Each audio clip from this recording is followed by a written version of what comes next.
My name is Joe Biden. I'm trying to get a job with Chris. He is Mr. President. He's President of the Union. Mr. President, I was kidding him. You know, the hardest thing, the only thing harder than being President of a union is being the mayor of a beautiful city. Folks, thanks for taking the time to be here today. I really appreciate it. And we even have an astronaut in our house. And I tell you what, that's pretty cool.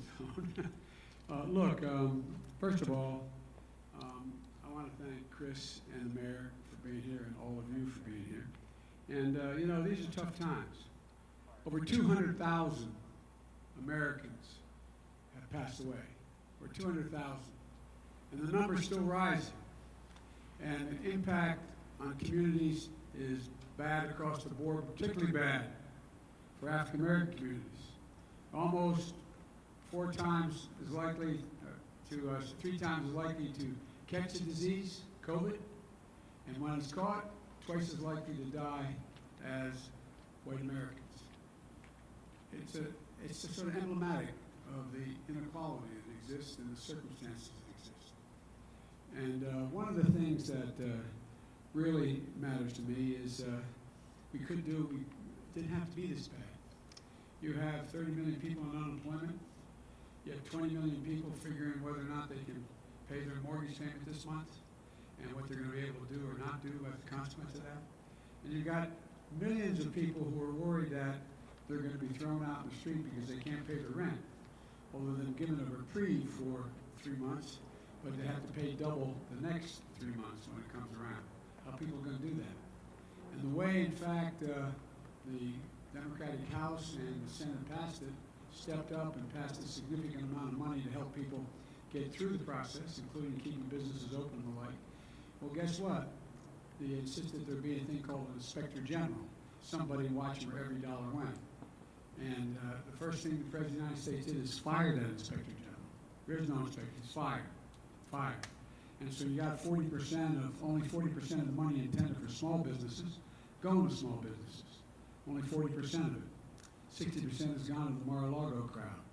In addition to that, we find ourselves in a circumstance where the idea that we're going to continue to provide for unemployment insurance for people is very much in doubt, although the House just passed the package today. My generic point is that the University of Columbia pointed out that if in fact the President had acted, even though we know now, he knew exactly how bad the pandemic was back in February. He's on tape with Bob Woodward saying he knew how bad it was. And he didn't say a thing. He didn't say a thing. And if he had spoken, as I said, they said at Columbia 1 week earlier, 37,000 more people would be alive today. And we're going to have another influx of cases between now and January. It's expected that we're going to have somewhere between, depending on which estimate you take, between 138 and 178,000 more deaths. And if people just do what we're doing here, when you're at a social distance as I am, you can take a mask off, but wear a mask. They estimate that would save about close to 89,000, 90,000 people. And so it's about being responsible. It's about being responsible. And we're not being very responsible. But what I want to talk to you about today is that, you know, we have to break a cycle. The cycle that exists is that the African American community, by and large, finds itself at the bottom of the economic heap when businesses and others, when things are good. When things get bad, they're the first ones in the hole. When things get better, they're the last ones out. In addition to that, we have a criminal justice system that needs significant repair, and we're just only beginning slightly to make some progress now. And thirdly, if you're a business person, let me put it this way. Every person out there wants an opportunity to make it for their family. Yes, my dad used to have an expression, everybody's entitled to be treated with dignity. And then he'd say, Joey, a job is about a lot more than a paycheck. It's about your dignity. It's about respect. It's about your place in the community. It's about being able to hold your head up. It's about being able to look your kid in the eye and say, honey, everything's going to be okay. For too many people, particularly in the African American community, they can't say that. That's not able to be done. So one of the things that I want to talk with you about today is how do we build wealth? Because ultimately, the African American community only is going to have its place equal to everyone else when they're in a position to be able to build wealth. And that goes to everything from access to being able to purchase a home, access to jobs, access to just being able to have an even shot. And that's what I hope we're going to talk a little about today. And it goes to education, as well as access to education, access beyond, everything from a lot of poor whites and African Americans and Hispanic live in Title I districts, meaning that they live in school districts that have very low tax base. And right now we spend $15 billion a year to compensate for that low tax base. I increased that to $45 billion. What it does, it keeps teachers in schools because we're short teachers significantly. 125,000 teachers short right now. We have 500,000 by 2023. In addition to that, we find ourselves in a circumstance where we used to have in our schools in the old days, we used to have one, right now we don't have any, we virtually have no school psychologists in our schools. And so teachers come into school and they expect to solve every problem. Well, there's one school psychologist for every 1,507 kids in school. Should be closer to 1 to 500. We can do that by increasing the money I just talked about from 15 to 45. And send every single child that's 3 years old, 4 years old, and 5 years old, not to daycare, but to school. All the studies of the great universities in this state and every other pointed out in the last 8 years, that will increase by 58% the chance of going all the way through school, no matter what the zip code they come from, no matter where they are, and be able to do it without getting themselves in trouble. And then we're going to talk about, I think a big issue here is access to apprenticeships and access to community colleges and college, and the student debt requirements that are there. I hope we can talk about that. But I want to talk about basically one big important thing. How do we change the dynamic? This is a gigantic opportunity. As bad as things have gotten, the blinders have sort of been taken off the American people now. They look out there and we have a pandemic, unemployment, we have race relations that are just been drawn into focus, and everything from police brutality to lack of access. And the American people have all of a sudden, average people have gone, my Lord, holy mackerel, I didn't know it was this bad. A lot of them didn't know, a lot did. A lot didn't know it was this bad. And, talking to, well, I won't go into it, I'm talking too much now in my opening statement, but here's the point. The point is, I believe we have a gigantic opportunity to fundamentally change the systemic racism and the systemic problems that exist in our system.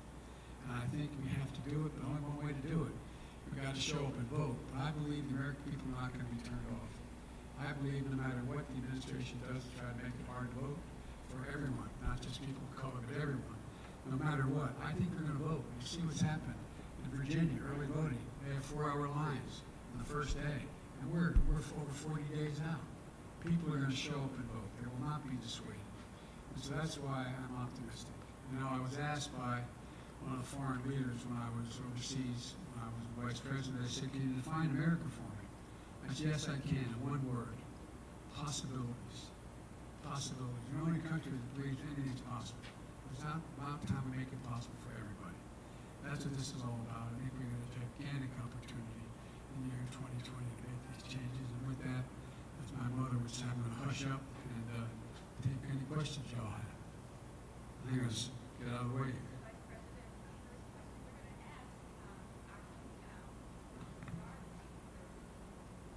Far from the start. Appreciate it.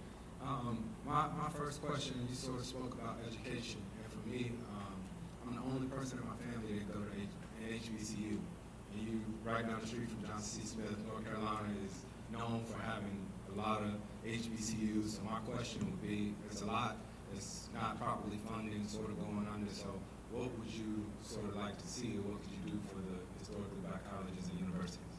Well, I was getting Chris inside. I was saying, as long as I can say what the best HBCU is in America, Delaware State University. That's another, that's a joke, but it's not a joke. They're great. That's how I got my start, by the way.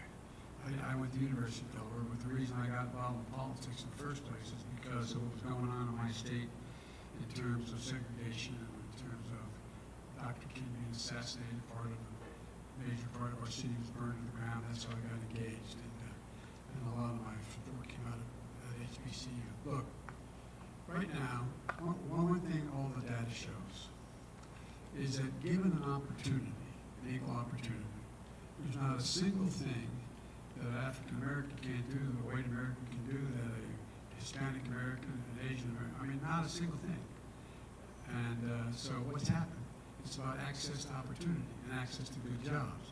Now, an awful lot of universities, like great universities like UNC or Wake Forest, a lot of schools, they have endowments.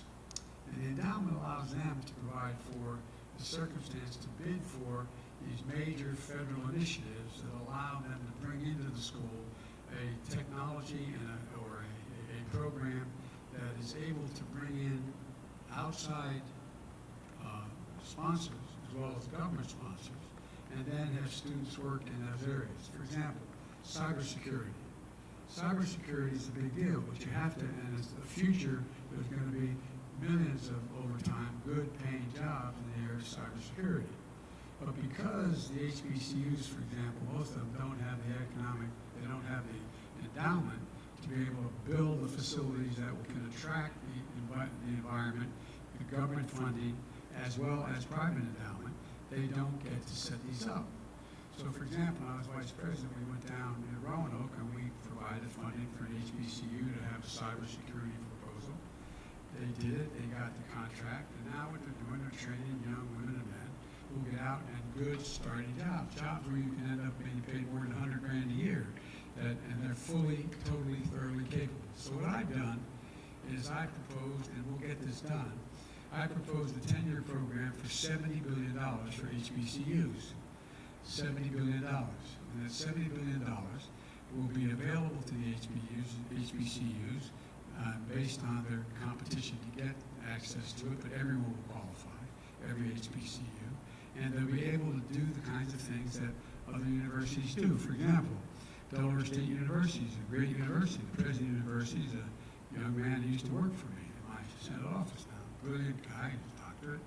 The end result of it is, though, when the University of Delaware makes an application for dealing with solar energy, because it has a significant base, it gets these significant injection of technological capability, or for example, light metals. They took over an old facility. This used to be a Ford facility a long, long time ago.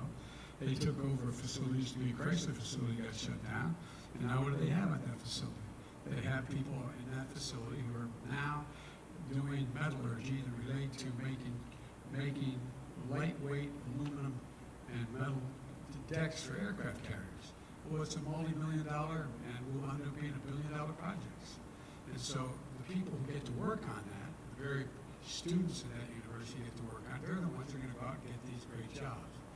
So that's the first thing I'm going to do for HBCUs. Secondly, we have to look at, and we have been looking at, the idea that we have to bring in HBCUs to engage in more of what we are doing in terms of our national dialogue. And for example, I kid two of the guys that are my co-sponsors of my campaign, African Americans. They talk themselves as Morgan Man. I'm a Morgan Man. Well, there's a lot of great universities, including right here. But we have an opportunity to provide for you able to get to those universities. How can you do it? Well, I'm going to see to it that any family, anyone who comes from a family that makes a total income of less than $125,000 a year gets free college education. They don't get in. If they get in and qualify, they pay nothing to go to college. Secondly, there are also programs that exist now that if you provide for work that you will volunteer to do something in the public interest, and you do it for 5 years or more, you can deduct $10,000 a year up to $50,000 all from that debt you have. You have an awful lot of young African Americans who graduated. The average debt is about $19,000 a year. It was hard as hell to get started. Hard to get started when you have that debt hanging over your head. The average debt is even higher. It's up to $28,000 a year, someone graduating from 4 years school. And that's why the economists have predicted prior to, I'll end with this, I'm telling you too much, but I'm feeling passionate about this. What happens is that if, as I pointed out before the COVID crisis, that we're going to have an economic slowdown because the entire generation, this from 9/11 generation through the generation now, and coming out of this god-awful circumstance we're in, they in fact are not going to have the wherewithal because of student debt to be able to borrow the money to buy a home, buy a new vehicle, buy an apartment, spend the money in capital, which a significant portion of our economy is driven by consumption, by consumption. In this generation, this whole new generation from 9/11 on, then the fact is they're not in a position to be able to do it. So there's a whole lot of reasons that economically this will benefit. This is just draining money. By the way, I pay for every one of these things by the way I deal with the tax structure. But that's another story. So that's a piece of what I think we can and should be doing with HBCUs. And secondly, I will, in my administration, elevate the standing of HBCUs by the people in my administration as well.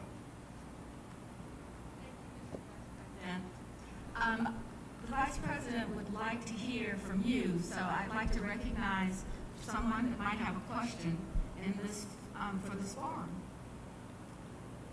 Yes. There's a microphone right there. Phone right there, and there's one on this side as well. So can you? Hi, I'm Hannah Bonaparte. I just was wondering, what are you going to do about minimum wage? We're going to raise it to $15 an hour nationally. I've been deeply involved in raising it as I've gone around the country working with cities and counties that in fact have raised it, including New York City and out on the West Coast as well. Here's the deal. If you make less than $15 an hour, working 40 hours a week, you're making a wage under the poverty level. No one in America should be working for a 40-hour-a-week job and still be living in poverty. It should not exist, number one. Number two, it also demonstrates that if we pay people $15 an hour as minimum wage, you grow the economy. The idea that this somehow puts people out of business, there's no evidence of that. What happens is you have people, you're making $15 an hour instead of $7 an hour, you're able to buy more things, you're able to pay more bills, you're able to do more that ends up increasing the GDP, the growth of the whole economy. So it's not only a good thing for the person who is going to be making a decent wage from the beginning, but going to be good for the economy as a whole. Next question, yes, please. Hi, I'm Andrea Brown. I'm a second grade teacher. Nice to meet you. Lois said, God love you, dear. It's been difficult, but thank you. So thank you, Chris, for bringing up education and the HBCUs, but as far as K through 12 education, how do you plan to push access to educational equity? It's a simple proposition for me. I exaggerated as a second grade teacher why you're so important. If I had only $1 to spend in education, and I could spend it post-graduation or pre-kindergarten, I'd spend it pre-kindergarten. Not a joke.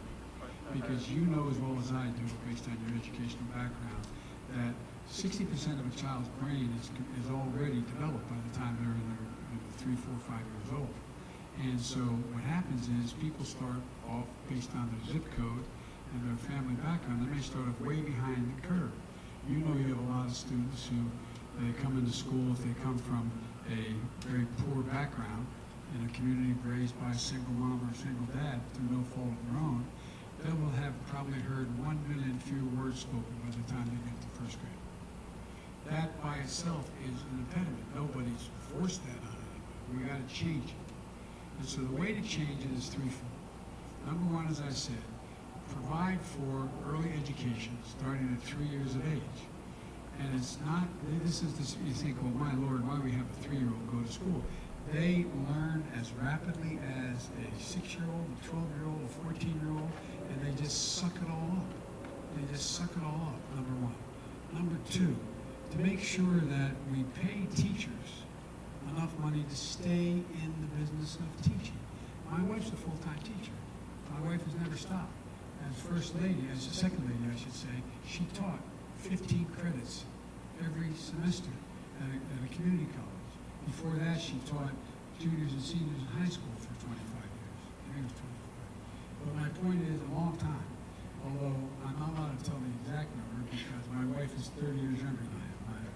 Started off not quite that much, but now there's no woman in the entire Biden family as old as any man, but that's another issue. But all kidding aside, the fact is that it is the lifeblood. Look, you know, people, they say, well, these children, they're all our children. They're the kite strings that lift our national admissions aloft. And it's bizarre, crazy for us. In every single empirical study done, the more money you spend, the better you educate a child throughout the process, the better the community as a whole is. Everybody, across the board. And so that's why we also have to make sure that we provide for more direct funding for specific programs in schools. Federal, you know, as you know, better than most people know, the bulk of all the funding for schools is local funding. Local funding. It's not national funding. It's not federal funding. But federal funding can focus on particular needs within schools. And one of those needs is to deal with access to equal education in the early grades and not be determined by your zip code. And that requires us to spend more money on schools that, in fact, and teachers. Look, I'm not going to ask you what you make, but you know, teachers. One of the other things that people that all the studies have shown is that when you're in a student body where there's students of color, it makes a gigantic difference if they're teachers of color, particularly male teachers of color. A gigantic difference. It's just a factual predicate. And so we have to encourage schools of education to attract more people of color to get in and teach. But the only way to do that is raise the salaries. Raise the salaries. I mean, the idea that a teacher's out there after several years making $40,000 a year, they're probably student debt larger than that. So, no, for real. And that's why the last piece of the student debt, anybody who has a student debt who teaches, that counts as working for the national interest, and you get to deduct $10,000 of that student debt per year for 5 years and up to $50,000 if you're teaching. And we can afford this, by the way.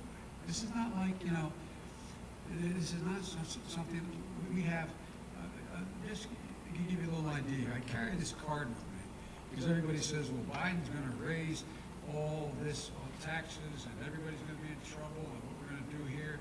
Let's see if I can find what I have here. Anyway, I have a list of how I will fund every single thing that I'm talking about.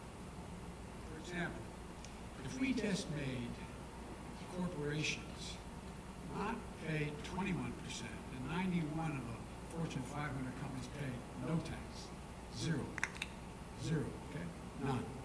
We just made them pay 28, it used to be 30, made 28%, raise it to 28%, and everybody had to pay it. That would raise a total of $1,370 billion. I'm not trying to punish anybody. It's time everybody start paying their fair share. The president has a new proposal. Some of you may like it. I don't know anybody in my neighborhood knows very well. And that is that another $30 billion tax cut for billionaires. You think I'm making that like, you know, billionaires sound like, you know, Bernie Sanders, billionaires or that? That's not the problem. The problem is reducing the capital gains tax. If you make your money off investments as opposed to sweating your brow or working up getting a paycheck, right? He thinks you should only have to pay 15% of your income. So you'll pay more as a school teacher than somebody making $20 million if they have it's all coming from investments. It's not right. Again, don't want to punish anybody. Just about time everybody pays their fair share. And the way I do that is I raise the tax back for millionaires and billionaires to 39.4%. Not they're talking about 90%. That's not true. It was 39.4% when Bush was president.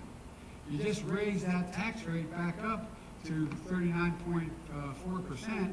That raises all 6%. That raises $90 billion. Just give you an example. So there's much more I could talk, but my point is, it will not. And by the way,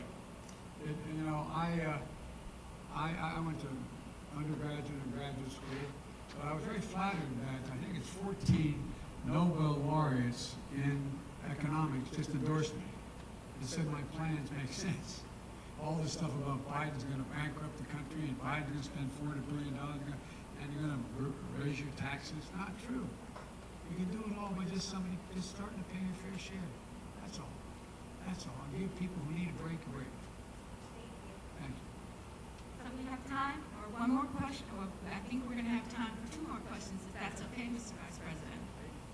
Okay, maybe three. I apologize.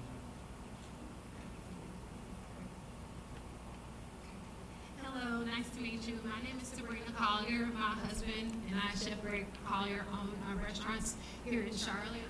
One Uptown Yoke and one here on Camp North and Leah and Louise. And as you know, the restaurants have been hit severely hard the past, would it be 7 months now? And a lot of us, which are small business owners and small minority business owners, didn't receive as much relief nationally. The city of Charlotte has been amazing with offering grants and things that we can float us over and still pay our employees, but we still had to cut staff, we still had to cut hours. What would be the relief for us small business owners, specifically restaurants? Is there a plan to give us some type of relief? I don't know, a tax cut, anything?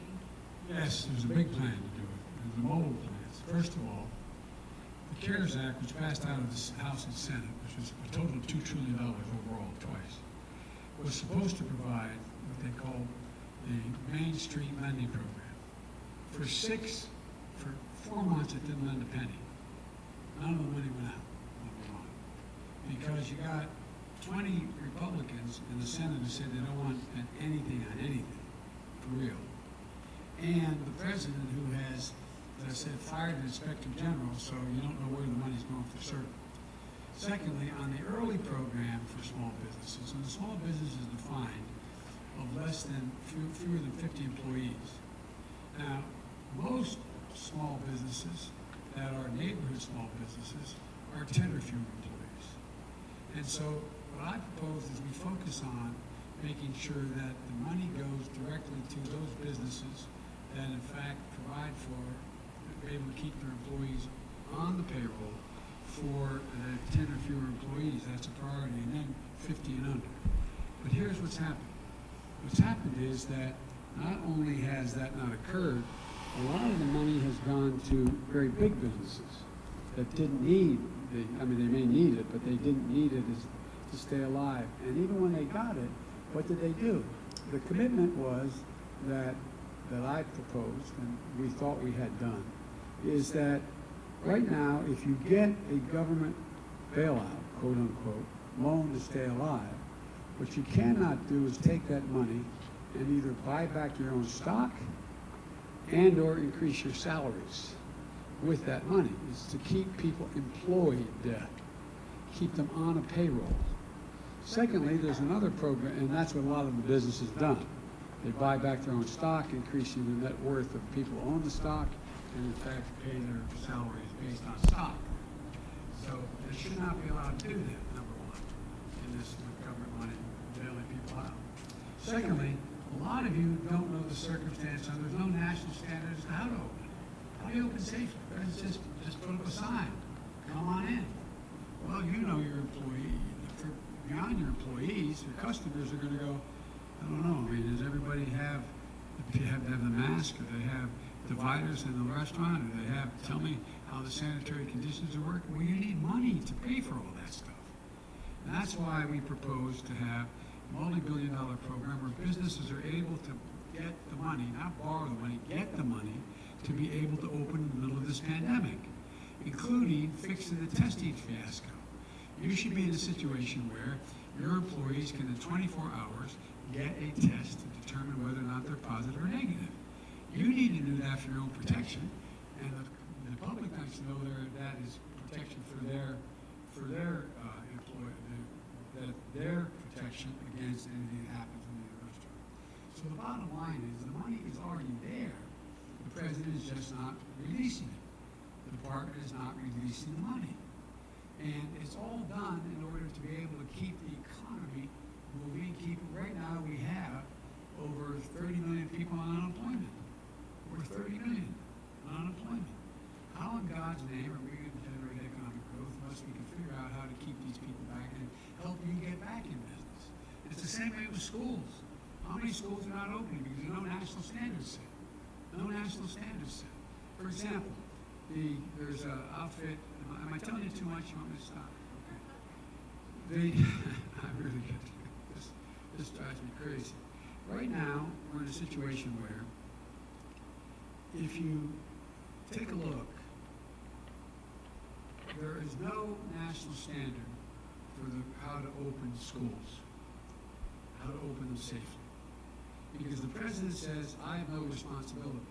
It's not my responsibility. I mean, literally, as a phrase, it's not my responsibility. I'm not to blame for any of this. Let the governors or the mayors take care of it.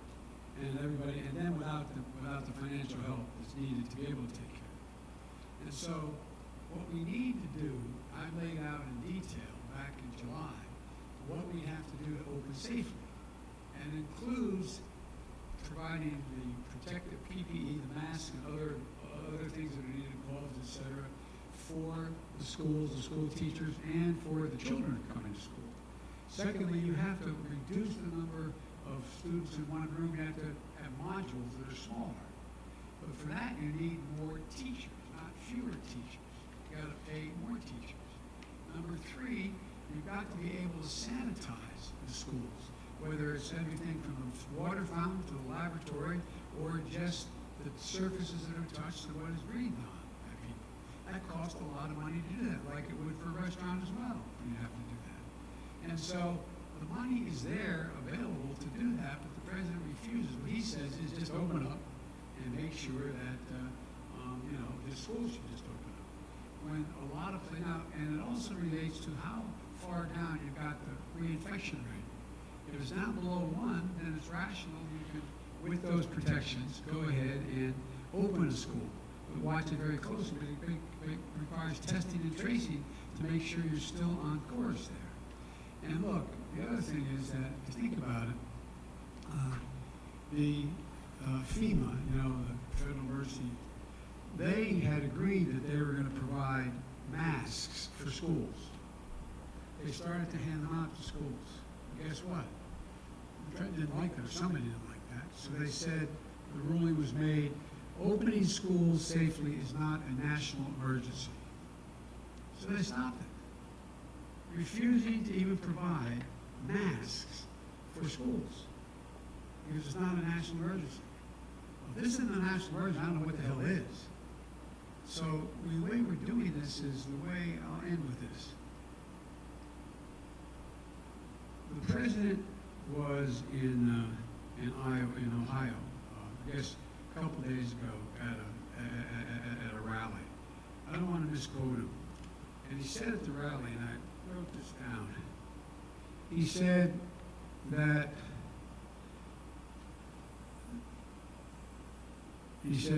we're virtually turned the corner. Nobody is really dying. He said, elderly people are dying, and they're dying because they have heart conditions, but quote, they're virtually nobodies. They're no one's dying. So you go home and your mom's gone, your dad's gone. He's a virtual nobody. The idea, the way we're talking about people, and this is all within our power to do something. The virus wasn't his fault. But the way he's handled it has been close to criminal. And so many people breaking their necks. And by the way, my deceased wife, when I first got married, I married a beautiful woman from Syracuse, New York, Indianapolis, New York. And I got elected when I was 29 years old. I come from a very modest family. I was not bragging about it. I was listening to the poorest man in Congress for 36 years. Because I didn't think you were supposed to earn him anywhere, there than your salary. And then when I got elected vice president, one of the press outlets said it's probable no man has ever assumed the office of vice president with fewer assets than Joe Biden. I hope they weren't talking intellectual assets. And so, but when I got elected when I was 29, I was in Washington before I was sworn in, and I got a phone call from my fire department saying my wife and daughter had just been killed, and my 2 boys were not likely to make it. Tractor trailer broadside of the Walmart Christmas shop. And at the time, my wife's father, my father-in-law, had been, he came home from World War II, and he had owned a restaurant. He was a cook in World War II in the Navy. He ended up opening up a restaurant in a place called Auburn, New York, a town of about 20,000 people just south of Syracuse. And it became the meeting place for everybody. It's a place the doctors would start off the morning, getting their coffee, and lawyers after lunch, and kids after graduations would come to this called the Hunter Diner On, and then they opened up other restaurants.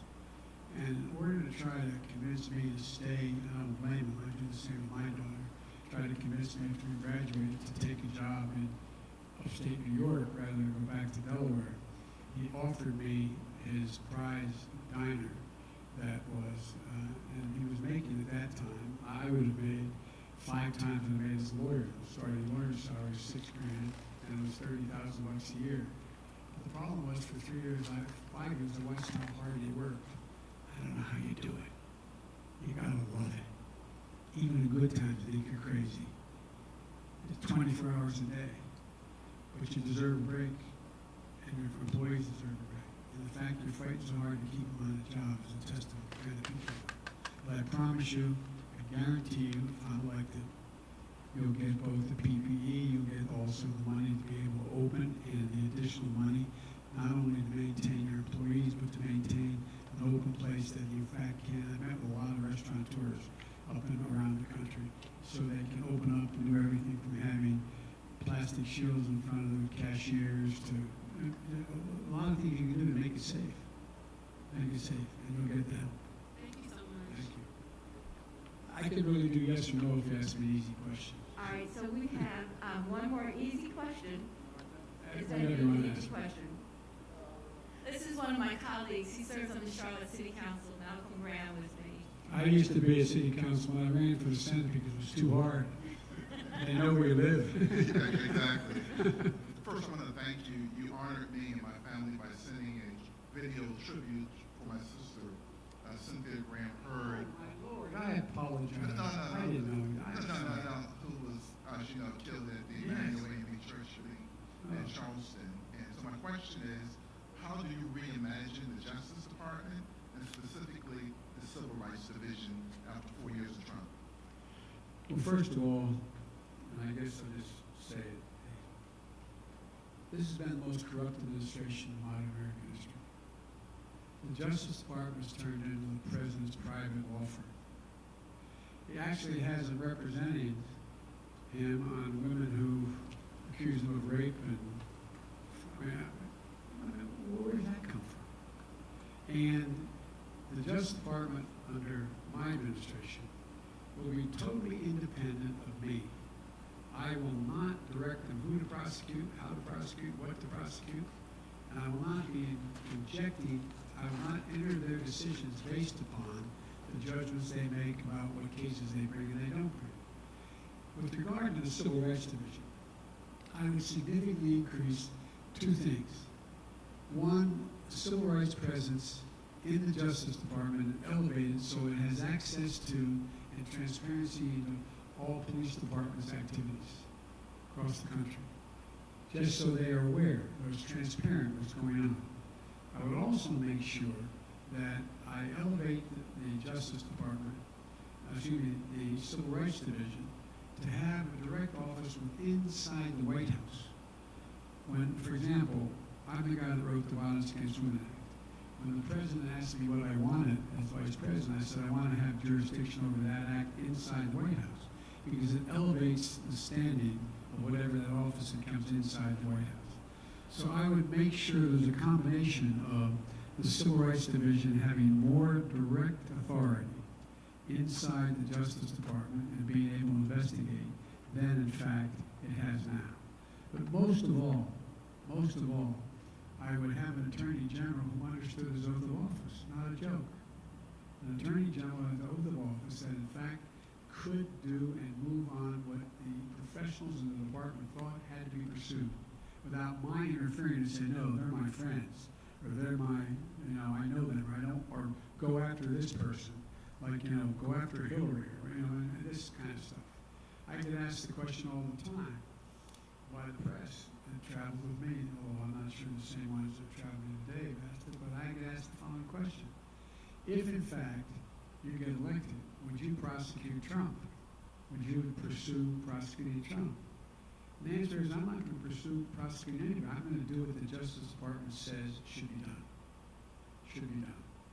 And not politicize it. It's the most dangerous thing that's happened so far, is the politicization of the Department of Justice. It's become the Department of Trump, and that's wrong.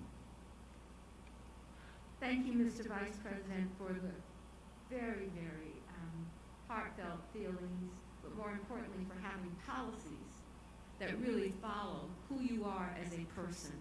So on behalf of all of the people that are here today, thank you for giving us your time, but more importantly, giving us the changes that you see for our country. We really appreciate that. Who's the fellow who runs 26 organizations for housing? Public.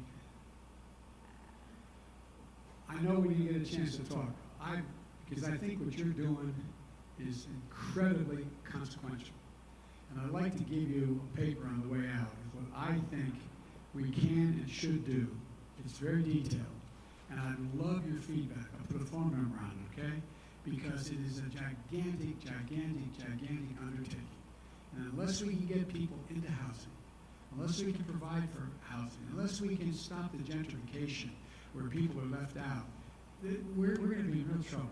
And what you're doing is really, I don't want to try to boost him, I've never met the gentleman, but I did read your bio and what you're working on.